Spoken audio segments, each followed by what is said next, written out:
You know that feeling. You look over at your kid, they're just staring at their homework, not moving, and you just feel this wave of frustration. You know they can do it, but they seem totally unwilling to even try. It's such a tough spot for a parent to be in.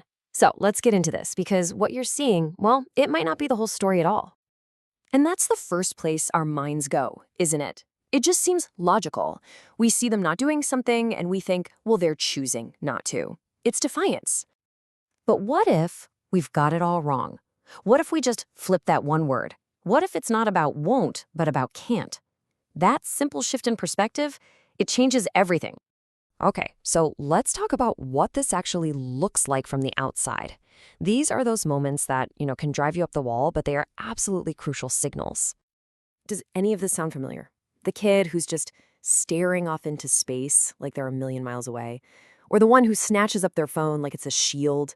You call their name maybe once, maybe twice. Nothing. You ask them what's going on, and all you get back is this wall of silence. And this is exactly where we get tripped up. We see all these behaviors, and our brains are so quick to slap a label on them: laziness, defiance, indifference. But what if all of that is just the tip of the iceberg?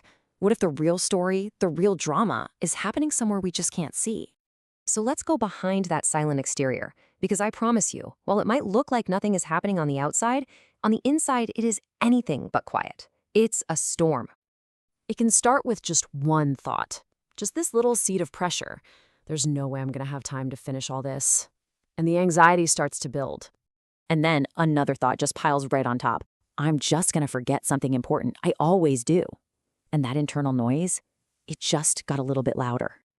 Then comes the heavy stuff, the fear of disappointing you, of making you mad. And suddenly, this isn't even about homework anymore, is it? It's about not wanting to let you down.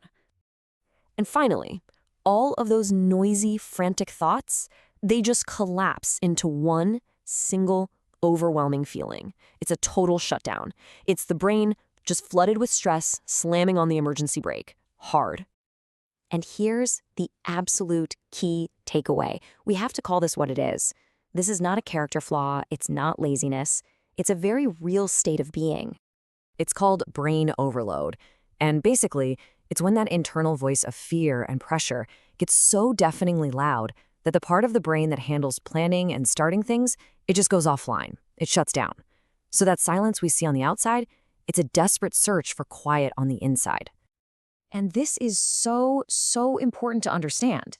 We're not looking at a lazy kid. We are looking at a kid in pain, a kid who is completely overwhelmed, feeling helpless, and just trying to survive the storm that's raging in their own mind. Once you see it this way, you can't unsee it. And our job as parents suddenly shifts, doesn't it? The goal isn't to force them to do the work anymore. It's to help them find a way out of the storm. It's about helping their brain quiet down. So what can we actually do? Well, for starters, just give them space. Don't add to the pressure. Step 2, we've got to teach them that forgetting is human. It's not a catastrophe. And third, we have to actively help their brain find that quiet. Maybe it's a walk, maybe it's music, maybe it's just 5 minutes of you not asking for anything. We need to help their brain breathe. So now let's go back to those behaviors from the beginning. The staring into space, the phone, the silence. We can see them in a whole new light now. They aren't acts of defiance or indifference at all. They're survival tools. That retreat into a phone isn't about ignoring you.